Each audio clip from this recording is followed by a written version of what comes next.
আমরা যখনই ব্যাংকিং খাত বা অর্থ সেক্টরের আর্থিক খাতের কথা আসে, মাননীয় অর্থমন্ত্রী একটা বাক্যই বারবার বলেন যে বিএনপির সময়ে এরকম কোনো রেকর্ড নাই যে আর্থিক খাতে বিশৃঙ্খলা হয়েছে।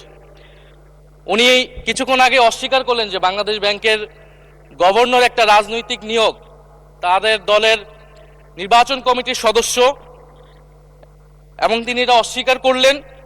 আমি মাননীয় স্পিকার টিআইবির একটা তথ্য আপনাদেরকে দিচ্ছি। বর্তমান সরকারি দলের যারা নির্বাচনের প্রার্থী হয়েছেন তাদের 59.41% ঋণগ্রস্ত, এবং যার বেশিরভাগ হচ্ছে সরকারি দলে। সংসদ সদস্যদের 11,000 কোটি টাকার বেশি ঋণ রয়েছে, যার অধিকাংশই সরকারি দলের। এদের অধিকাংশই ঋণ খেলাপি ছিলেন, নির্বাচনের আগে কিছু টাকা ঋণ দিয়ে পুনঃতফসিল করে নিয়েছেন। এবং বর্তমান যে বাংলাদেশ ব্যাংকের গভর্নর, তার স্পেশালিটিটা কি? তার স্পেশালিটি হচ্ছে এই ঋণ পুনঃতফসিল করা, এটাতে তিনি এক্সপার্ট। ফলে তাকে বাংলাদেশ ব্যাংকের গভর্নর কেন দেওয়া হয়েছে এটা খুব পরিষ্কার মাননীয় স্পিকার।